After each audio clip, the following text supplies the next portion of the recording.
So hello everyone, Thijs here again with another video and another card reveal on the Frozen Throne. We have seen another week of where a lot of new cards were revealed, and I want to give my review on all these cards, of course. So the first card that we gonna take a look at is a new card for the Druid. It is the Crypt Lord. 3 mana, 1/6 taunt. So there is a 3 mana taunt for the Druid coming in here with 6 health. Looking at the stats of this card, already having a 6 health makes it really strong. The potential taunt, we already have seen that there is the new legendary for Druid that wants additional taunt minions, that all the taunt minions that are being played already got the death rattle of like resummoned if you manage to do the legendary. But I think this card overall on itself is already really strong, where the Crypt Lord can also really fit in different Druid decks, especially the Druid decks that are more based on tokens. For example, the Aggro Druid, it can fit really well, where the Aggro Druid is not really a deck that cares too much about summoning, like being really defensive in the stats. It can really benefit if you have this 1/6 taunt, you combine it with a living mana, you play a Power World Shield on it, you play it with a Mark maybe even. The stats on this card are just really promising, that it definitely has some good potential for kind of a lot of maybe Druid archetypes. And hey, how can it be bad against an aggressive deck once it has this stat line? If it will really be better than a Tar Creeper in some of the control decks, I still wonder, because it might be really hard to summon a minion. Don't forget, summon a minion, there are some synergies where there are spells that summon. So it can have great synergy also with spells from the Druid to make additional minions, or it definitely has potential. If it's really gonna be everywhere, I'm not sure, but it's definitely a more of the silence card here that can definitely get into some of the Druid decks. Corpse Widow. So when I saw this card being revealed, I was like, Alright guys, things are getting serious. I think the Corpse Widow is one of the best cards revealed so far, and I will explain you why. So we have here now a 5 mana 4/6 card, a beast card. Your death rattle cards cost 2 less.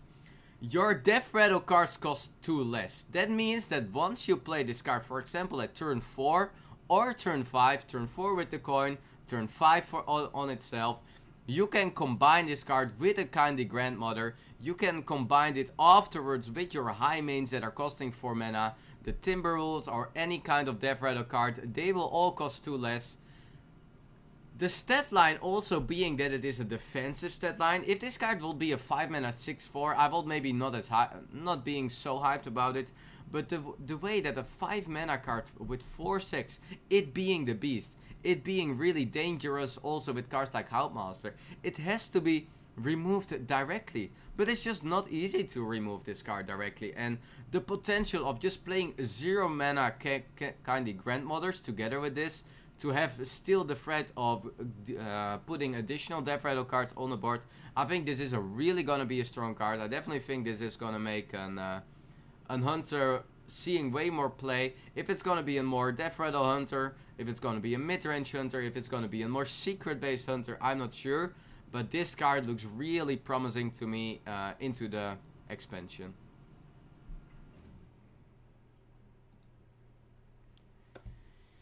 Next, the Hunter card being revealed, Stitched Tracker. 3 mana 2/2, a Battlecry, discover a copy of a minion in your deck. Discovering a minion into your deck, so it is kind of in a way comparable to the Cobalt Courier, where you also discover a minion, what is or discover a card, what is a 3 mana 2/2 also. For this card, you discover a copy of a minion in your deck. How good is that? It kind of feels a little bit slow in a way, especially for Hunter that has a hard time coming back. But it also it can have some upsides, because Hunter is having a really hard way of a draw mechanic. Hunter is not really a class that can do really well in the draw mechanic, so that might be a little bit of an issue. I still think this card also not having a beast archetype, the card's just looking a little bit slow overall. it's not really what the hunter is looking for. It's not really a hunter card that you can say, yeah, well, a hunter is really happy to run these kind of slow cards, and that can still continue with the pressure. Hunter has to deal the pressure and continue with the pressure. So I have a little bit of the questions here. It's definitely a Hunter card that is great for Arena. Hunter needs some, especially in Arena, Hunter is really lacking this card draw. So for there on, it can definitely be really well. You can of course discover a minion from your deck. So the effect that you can draw a card from your deck, filling your curve, pick up the 4-drop and continue from there on is definitely really powerful. So also for Constructed, if there is any gonna be a control hunter archetype, you can pick up the best cards in your deck, so you can just choose the best cards that you want. It definitely has the potential in that way. Might just be a little bit hard to combine it with some specific cards, because it's not really a beast.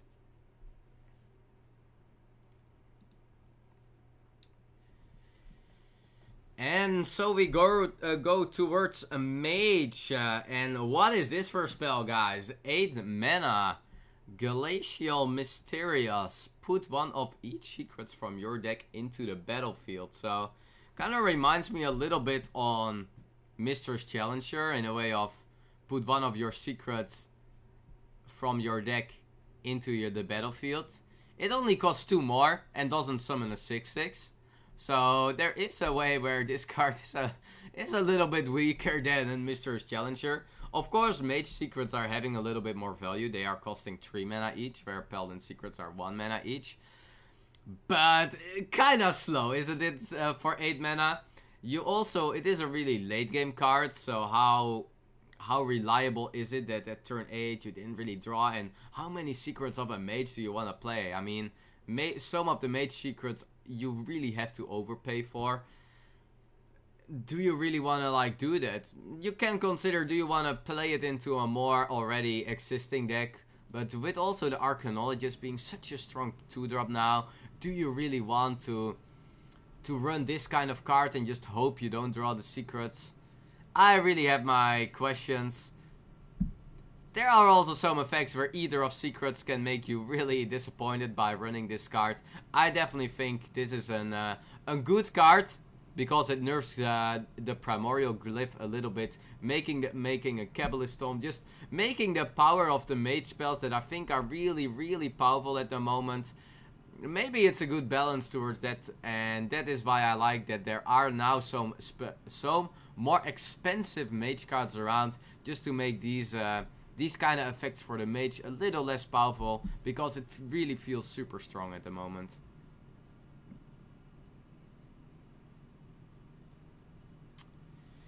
And another spell revealed for the mage. This time, the Simulacrum, 3 mana, copy the lowest cost minion in your hand. Interesting design in a way of copy the lowest cost minion in your hand. A little bit more of the clarification, because I think the card is a little bit hard written in a way of what it actually does. You pay 3 mana, you copy a minion that you have in your hand, or you copy a minion in your hand. So you copy, let's say you have an apprentice in your or an apprentice, then you copy the apprentice, and that apprentice copies in your hand. So it doesn't copy on the board. It's not a summon effect. It's just an effect where you copy the minion in your hand. That's really a slow mechanic. A really slow mechanic. So you really need to play this card more in specific. I would say in more specific decks. I definitely think this card has good potential together with the Mage Quest, where you can play this and you can really make this OTK burn mage deck with the Antonidas, with the Sorcerer's Apprentice. Copying a Sorcerer's Apprentice from this can be really great. So maybe for it can really see some play maybe there in a more secret based quest mage. Might be also having a little bit of alright synergy still with cards like Glyph, where you can have this where the card becomes a little bit cheaper. I think the mechanic just for 3 mana, it's gonna be so slow, it's gonna be so hard. It's not what you can get away with on the ladder. Really gonna be a slow card, so I think this is really a card for just specific deck, specific situations. Maybe for like some really heavy control mage decks. We have seen a lot of heavy minions being there now with the new expansion for mage. Maybe you can get away with a really spell-based mage. Then you copy, maybe you can just copy an Alexstrasza and you have 2 Alexstrazzas, and things like this might just happen if you are not running too many minions. So there is the potential of copying a really strong, expensive minion, of course, with this card too.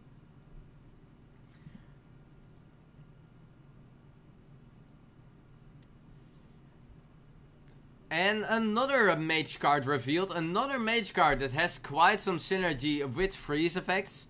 And this is definitely the direction we have to see the Knight of the Frozen Throne a little bit with the expansion. Your hero power also freezes the target. Really interesting mechanic. Really interesting mechanic.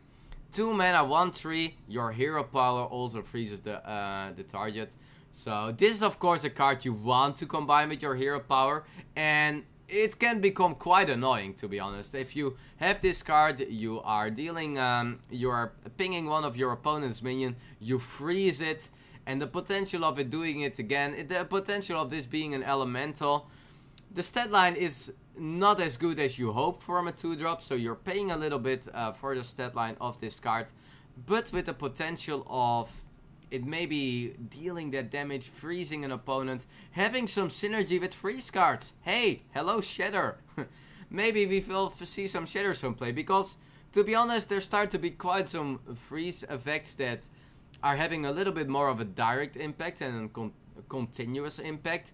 That maybe cards like Shatter, like ping a minion, shatter it away, and it's just an execute at that point. So there are some mechanics that the freeze mechanic can see a little bit more play than we see currently, and it being a little bit annoying, it definitely has some potential. Of course, the stat line, you need to have a specific elemental freeze deck to do it with. It definitely has some synergy with Frost Jaina, also as an elementals that might even get lifesteal. You need to play some anti-aggro cards. Well, this is definitely a card that is able to probably stall the game. If you can just continuously freeze an Hydra and you keep freezing it and you ping it, can become also really strong. Still wonder if it finds any good play into Constructed.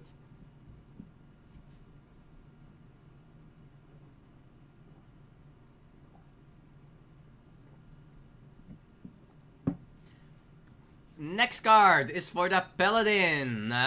Next card, a Righteous Protector. 1 mana, 1/1. Taunt Divine Shield. So that's a really interesting card. It being a little bit of a power creep in a way of Argent Squire. When I saw this card, I immediately had to think about Argent Squire. But hey, we have an Argent Squire here with Taunt. So it being a more of an Annoyotron kinda card that we had in the last expansion, and to be honest, really strong. I think this card is actually really strong, and it being a Paladin only card is definitely a good decision. We know Argent Squire is definitely considered one of the more stronger 1-drops in the game. The point of an 1 mana 1/1 having Divine Shield and Taunt, I mean, you have to attack twice in towards this card to remove it.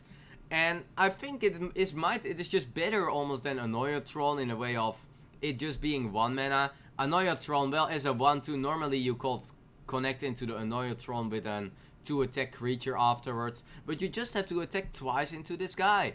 It has Taunt, it has Divine Shield, it protects your other stuff. I think it's a great card for Paladin. I think it's a great card for a really control Paladin, but also for an aggressive Paladin of being so aggressive, defending your minions. Your opponent having a really hard time of removing this guy. It looks like a really strong card to me. There is even more potential synergy, of course. Play this card together with Terim.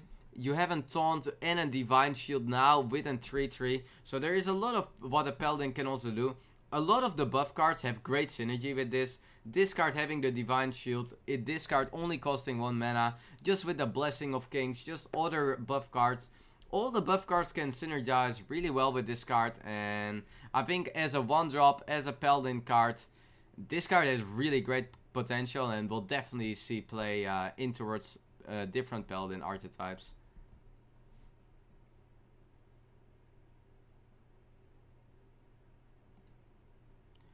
Alright, and now it's time for more big boys. A new priest card being revealed. A 9 mana priest card. Obsidian Statue. Taunt, Lifesteal, Death Rattle, destroy a random enemy minion. So, well, what to think about a card like this? It's a hard card to evaluate. 9 mana 4/8. Super slow. Super slow, of course. 9 mana 4/8. For a 9 mana card, you want to do more than a 4/8. If I look at just the stats, I know it's not the best reference, but for the stats, the card is worth like 6 mana. So we overpay this card for 3 mana. But for the 3 mana, we gain Taunt, we gain Lifesteal, we gain Death Rattle, destroy a random enemy minion. So it definitely has some good potential. The card having Lifesteal is definitely some upside for this.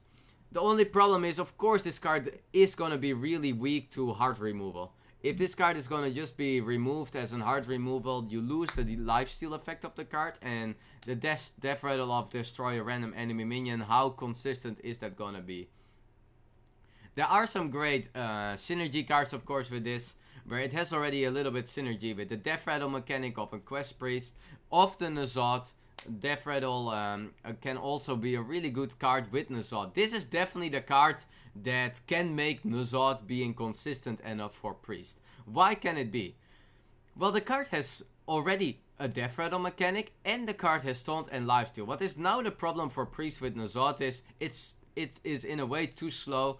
It just doesn't work well together. It doesn't put taunts on. It's just putting a lot of death rattles, and you can get rushed down. Well, with this card, with having a taunt and a lifesteal effect, and the death rattle of destroying a random enemy minion, it's a great card together with N'Zoth. But you see the problem. It's a 9 mana 4/8, and you have to play this card first. Well, there are of course some cards that it can synergize really well with. We of course have Barnes that can sometimes put this card on, and then the mechanic becomes a little bit cheaper. There are some other fancy combos with Mirage Caller, but yeah, how consistent are there? The card is definitely, you have to pay a lot for this card. You definitely are not happy to pay 9 mana for this card.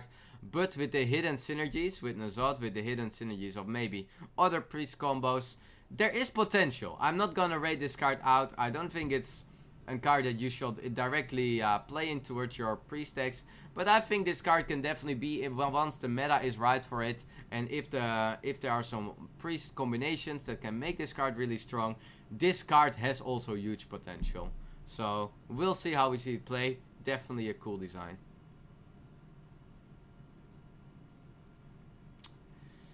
And alright, the next card, Embrace Darkness.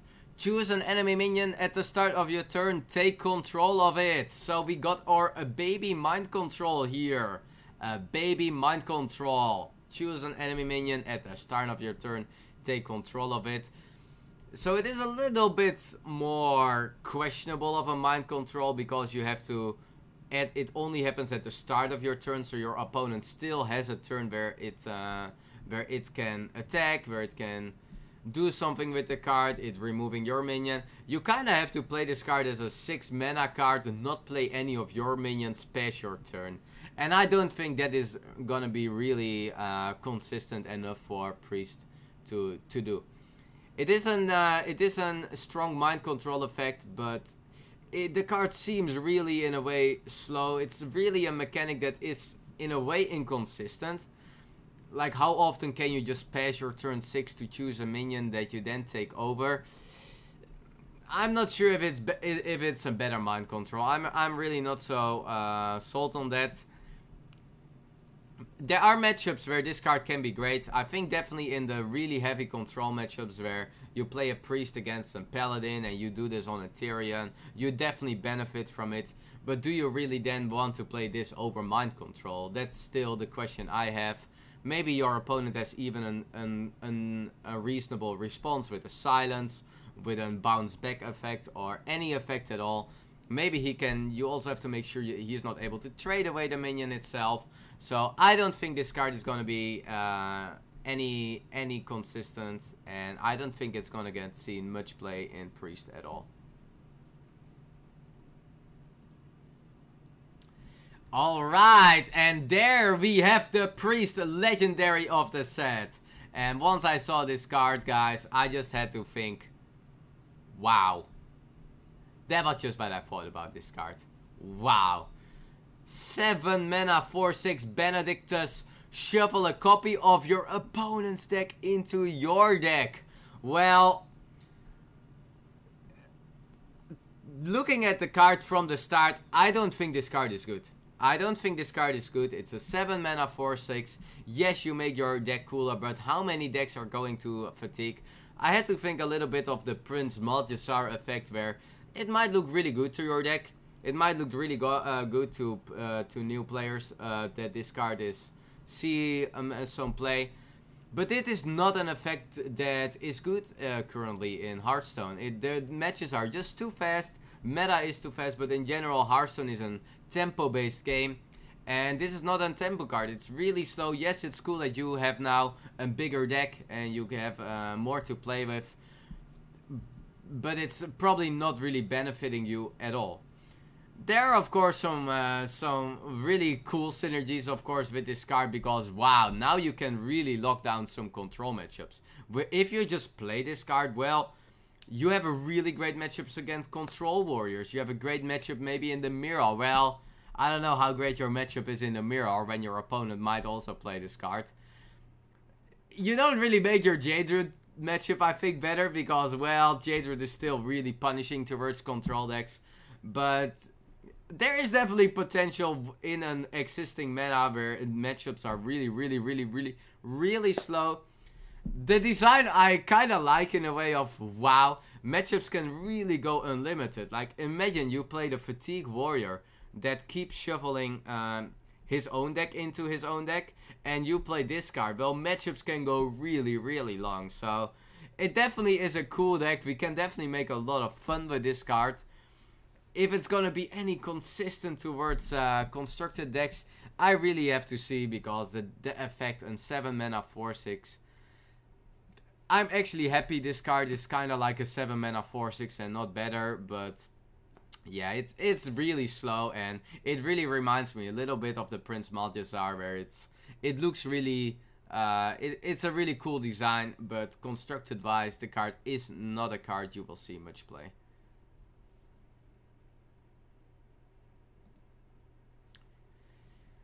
Alright, and to continue a little bit with the Priest, a lot of Priest cards have been revealed, and the next one, Devour Mind. It's a 5 mana spell. Copy 3 cards in your opponent's deck and add them to your hand. So, well, that's a really big thought steal effect you kind of get here for Priest. Copy 3 cards in your opponent's deck and add them to your hand. How good is that gonna be? It's a really yeah, really having a Thief Priest kind of playstyle. It's we have seen more of these Priest cards.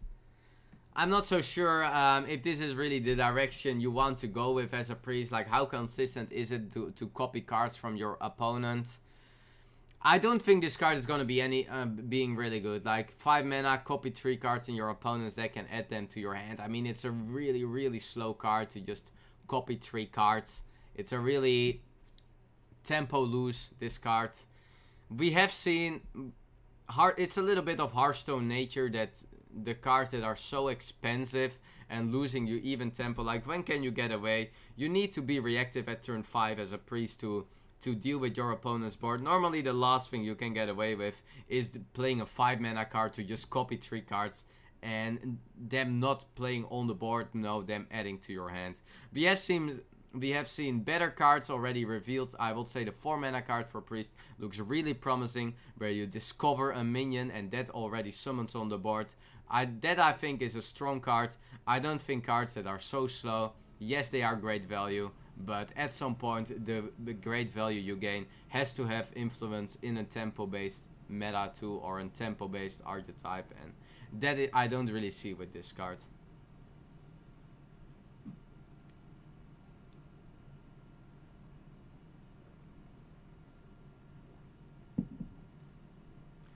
Alright, and here the legendary card for Rogue has revealed. Just revealed not even too long ago. And wow, I have to say. Lilian Voss, 4 mana 4/5. So already a pretty decent stat line for a legendary. And having a battle cry effect.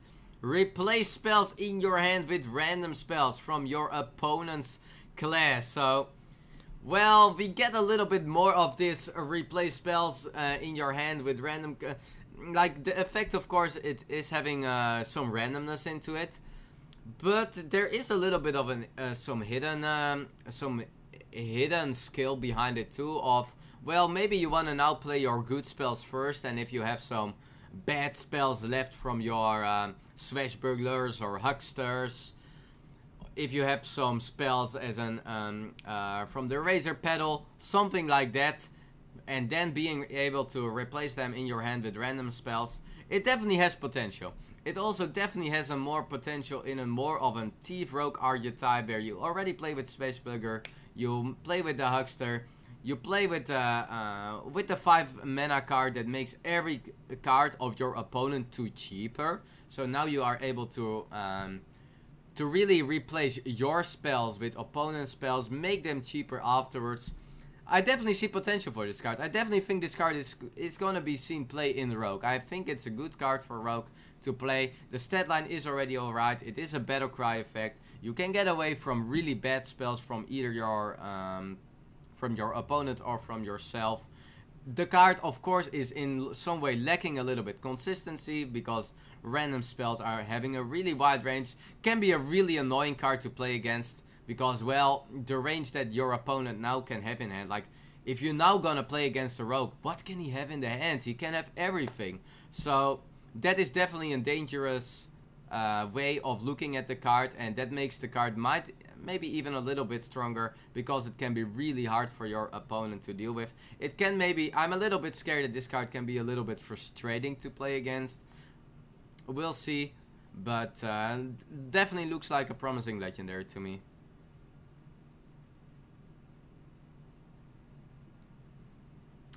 Alright, and so we continue to another 4-drop for the Rogue. Another 4-drop being revealed.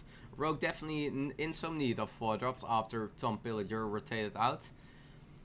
Runeforge Haunter, 4 mana 5/3. During your turn, your weapon doesn't lose durability. Alright, I am a little bit worried about this card because the stat line already. I don't think you want to have a stat line that is so offensive for Rogue. If this card will be in 4 mana 3/5, I think it was way more promising than in 4 mana 5/3. It's a little bit too aggressive for Rogue, this stat line. During your turn, your weapon doesn't lose durability. I know that Blizzard is now pushing a little bit of the weapon archetype of Rogue. We have seen a pretty alright 3-drop weapon. That is definitely promising. If you play the 3-drop weapon as you become immune and as a 3/2 weapon, and you play this guy afterwards and you are not losing any charge of the weapon, it has a really good combo. That's a really strong combo. You actually just have an additional charge, you're still not taking any damage, and you can play this card really well. You can play this card when you are gonna hit with your weapon. So the effect of this card is really consistent. And that might make the card being played.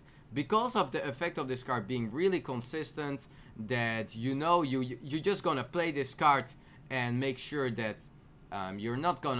you're using it once you are having a weapon that you don't want to lose in durability on. That might make this card strong enough to see play, because I think the stat line is not good enough to see play. So this card really has to see play from his effect, and well, then it might be played. There are definitely more. With 1 or 2 more weapon cards, I definitely think this card can be really beneficial for Rogue. The life gain of a Rogue is still a little bit of a problem, so a lifesteal effect might make that a little bit more viable. If it's gonna be making cards like Blade Fury viable, I don't think so. That's still really far away, but I also don't think this is like the best synergy with Assassin's Blade, because Assassin's Blade already has a lot of charges. I think it has great synergy with the new rogue weapon, with a deadly poison. Just imagine your turn 3, you make a dagger deadly poison ready, you play this at turn 4, and you are able to trade with a 3 health minion, and you are not losing a durability. So there's definitely potential for this card to see play, and I hope for it, because I definitely think it will be great to see some different rogue archetypes. Alright, and one of the new legendary heroes has been revealed. Thrall, Deathseer. Thrall, Deathseer. 5 mana battlecry. Transform your minions into random ones that cost 2 more of 5 armor. So, mega evolve here for Thrall. How good is that gonna be? I mean, it being a battlecry effect is pretty strong. Transform your minions into 2 more. It's a really sick tempo gain you gain. Imagine you have a board of 3 or 4 minions, and being able for 5 mana to make them 2 more expensive. That's kind of a lot. So it's a big tempo gain that you gain here.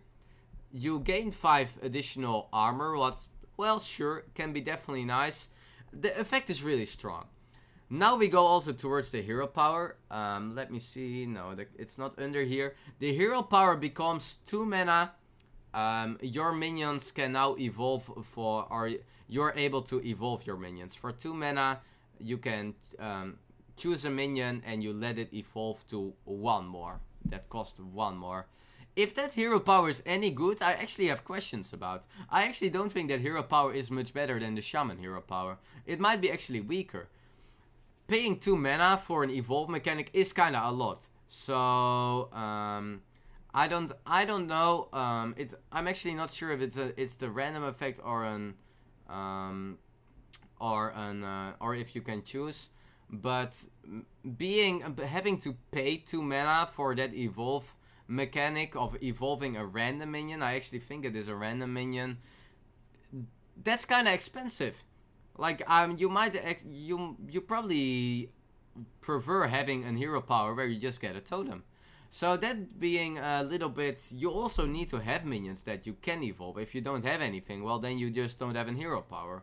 So we will have to see how good it is gonna be. I think the battle cry of this card is definitely strong. So the tempo gain out of this card is definitely there, and that is why Thrall Deathseer definitely has good potential as one of the hero cards for the Shaman.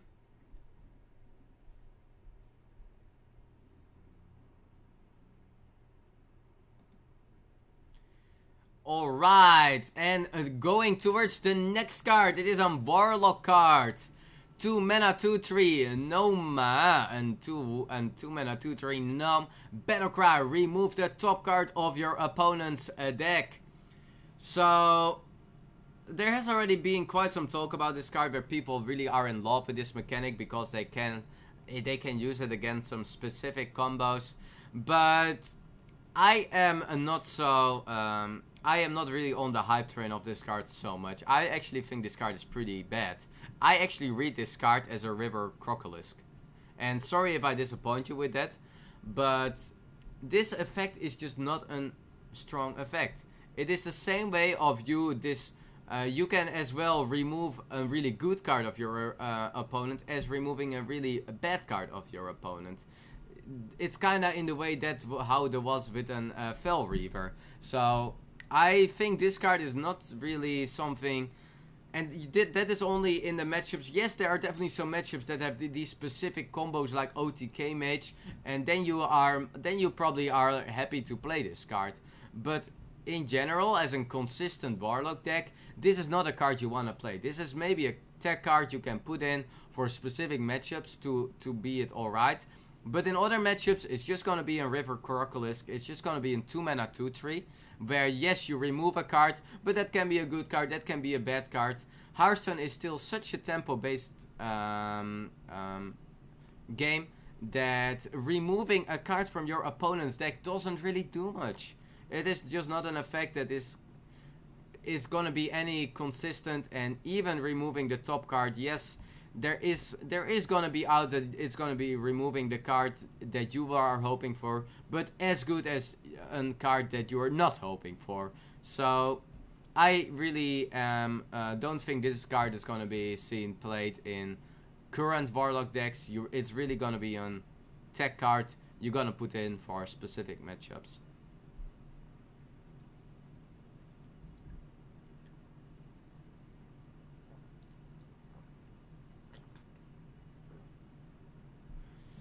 Here, the latest card revealed for the Warlock: Unwilling Sacrifice. Choose a friendly minion, destroy it, and a random enemy minion.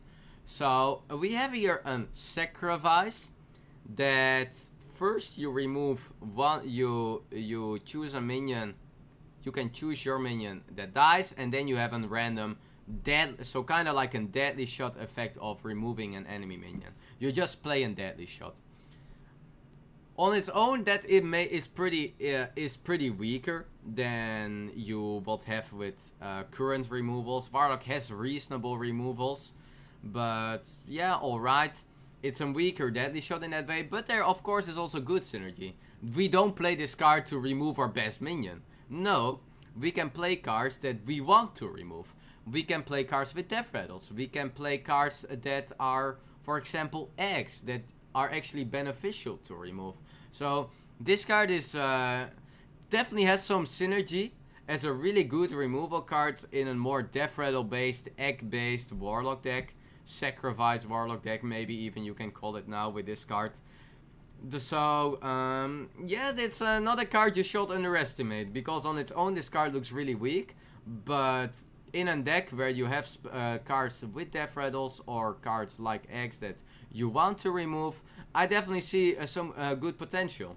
So we'll see if this card, if that kind of archetype comes up for Warlock. I think Warlock definitely needs a little bit more than these cards, but this is a card that has really good synergy with egg, because it is proactive of activating your egg, and it is reactive in a way of removing a minion from your opponent. So it is definitely a card that makes up for the slow playstyle that an egg has.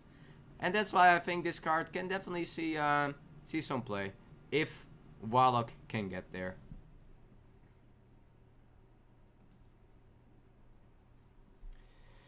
Alright, and here a new card for the Warrior. 3 mana 1/4, so stat wise maybe not the best spawn, but and with the effect of whenever this minion survives damage, summon a 2/2 ghoul. Pretty interesting, because it can have a lot of synergy with the Warrior. Whenever this minion survives damage, summon a 2/2 ghoul.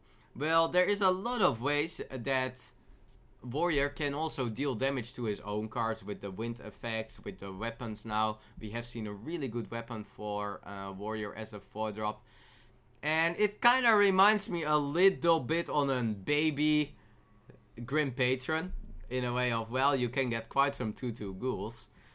So I actually like the value out of this card for a 3 mana guard is pretty good. You have quite, if you just get 3 times a 2/2 ghoul, well, that's quite a lot. So it definitely is a card that has good value aspect for a 3 mana card. If it's gonna be a good card for these for Warrior decks, I really have to think what are the kind of Warrior decks that would like to have a 3 mana card with this kind of value. And I already explained it in one of my videos earlier. Tempo Warrior. Last year there was quite a lot of Tempo Warrior around. It was a really popular archetype. You could have the consistency with it with the Battle Rage card draw. We already have seen 1 or 2 cards that I rated also really well for Warrior. We have seen the 1-drop. If you go with the 1-drop and you afterwards coin out the Soulclaimer, you just start with you can start maybe with a really aggressive board state, and that might have some potential. Maybe an Enraged Warrior and Tempo Warrior. These are kind of the decks I think you can play it in, because if you play this card as with an Inner Rage, the card can become really powerful as a 3 mana 3/3 with a 2/2. we'll see if that can really be a consistent deck, because you need consistency in the way of card draw for that deck to really see shine. You need to be aggressive enough, but also still having a good matchup against control decks. It's still a little bit of a question, but I think it is definitely in a deck now with, if it will get 1 or 2 more cards out of the basic set or as a warrior card, that we can see play. So we'll see how that fits out.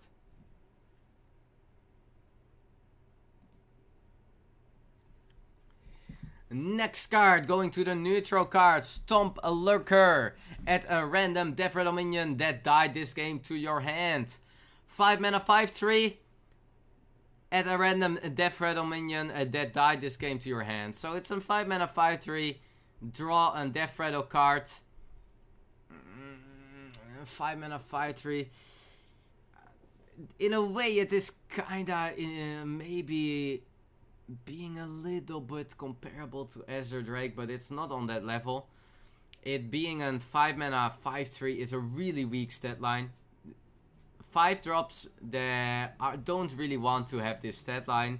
You get traded away so easily. You get traded away by 2 mana spells like Wrath, Frostbolt. You can get traded away by 2 drops like just every 3/2 that is in the game. So the stat line of a 5 drop being 5/3 is really, really weak. It's also not a stat line for a 5 drop. It's more a stat line for a 3 drop. I don't even know if you will play in 3 mana 5/3. And I don't know if the battle cry of add a random Death Rattle minion that died this game to your hand makes up for that. Of course, it is a card draw card, so it's definitely an alright card. It's definitely a card you can also play in towards arena decks. Maybe a Death Rattle deck wants to needs a little bit of this additional value. But I have a really big questions about it. I think it's not gonna be a card that we gonna see much play from.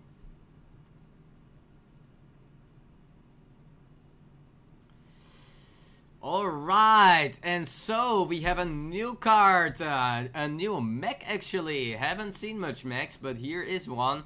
4 mana 1/4, Death Rattle, summon a minion from your deck with less attack than this minion.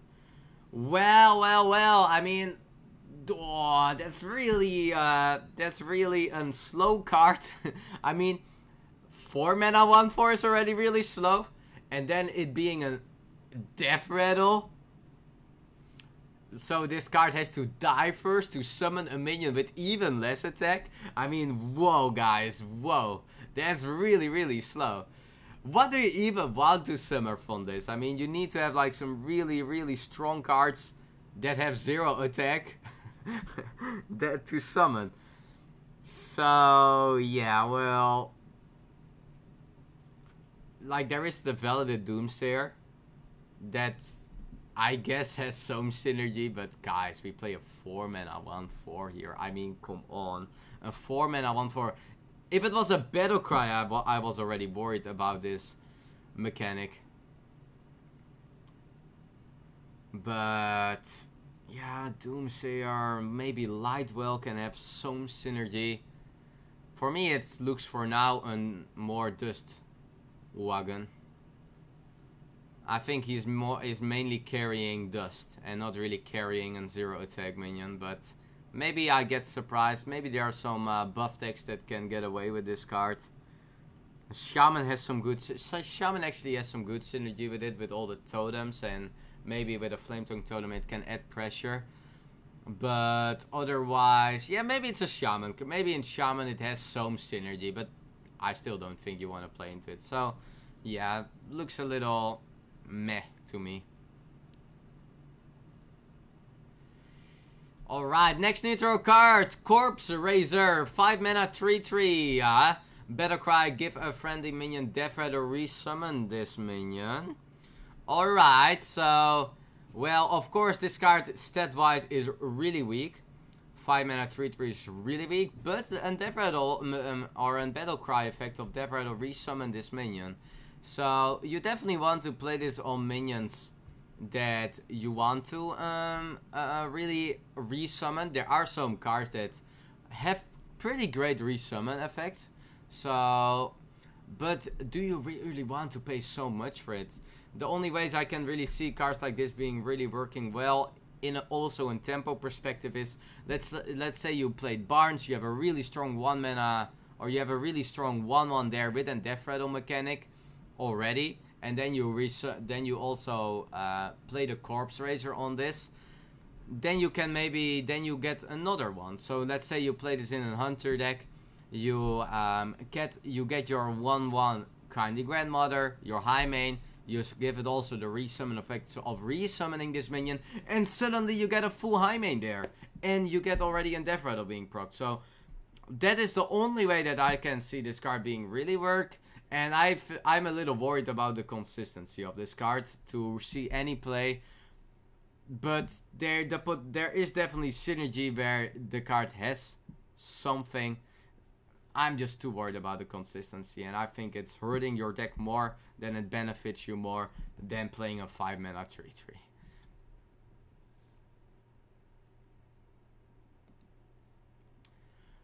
Alright, and here another pirate is being revealed. So I think that's the only pirate for now. Luckily, I guess. Luckily that is being revealed. Pirate, the Phantom Freebooter, 4 mana 3/3. Gain stats equal to your weapons. Well, I actually think this card is really strong. I'm a little bit scared of this card since pirate decks are already strong, especially Pirate Warrior being a really strong card. Play this at turn 4 with an Varix equipped, and you can make a 4 mana 6/5.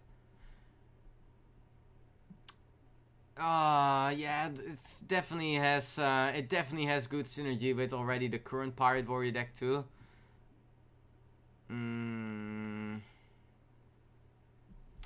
Yeah, it looks like a pretty alright card. You can also play it in different decks. Play your Doomhammer 5 and the card becomes a 4 mana 5/11. If these kind of combos are really gonna be viable, I don't really know. Can have some you definitely want to play this card also with weapons that have some good amount of durability to get this card above 4 health. Then the card has the most potential, I think. 4 mana, also with the Arcanite Reaper, 4 mana 8/5. I mean, guys, that can be really strong, especially in Pirate Warrior decks. It is really strong because Pirate Warrior wants to have these aggressive stats. They don't need to have like 4 mana 4/6s or something. No, they want to have 4 mana 8/4s. Sure, I play it as a Pirate Warrior, and it's definitely a little bit dangerous. I think it's definitely a card that has great potential in Pirate Warrior, and even in some other pirates or in some classes that can run some pirates like the Shaman, where there is some weapon synergy too. We'll see. Maybe even Rogue can come up with something, but this card definitely has potential.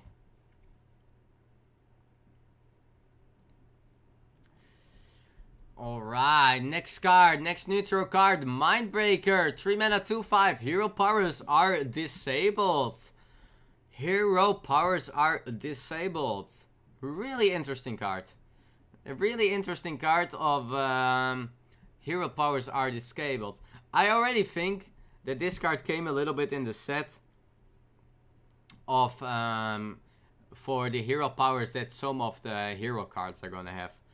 We know how powerful the Jaina is. We know how powerful some other hero cards potentially might be, and especially the hero powers of these cards. Well, hero powers are disabled from now. So, yeah, the card on itself is maybe not something you want to play directly. Even some of the hero powers you're definitely really happy with to disable. Let's say you play this against Hunter and suddenly they are not able to hero power anymore. So what are they gonna do? So there's already some decent synergy, but even with the potential synergy against hero cards, can become a really good card. Can become a really good counter card. So yeah, it will turn out that especially hero powers are gonna be really strong in the game. Well, then Mindbreaker might become a really, really strong card. And I like this design a lot. I definitely like the design of this card. A little bit more reactive card and an counter card. And I always like to see more of these in the game. We'll see, but cool design.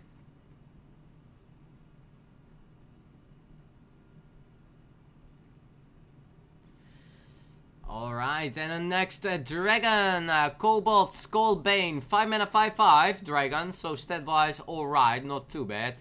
At the end of your turn, give another random friendly minion a +3 attack. That's kinda a little bit slow, because it doesn't do it as a battle cry, it does it as the end of your turn. But in especially considerable this deck in Arena, considerable that this deck might support your dragons a little bit, considerable that this stat line is already alright. It's not a bad card. It is just, is it an alright card or is it a good card? That's a little bit the question. Stat line is alright.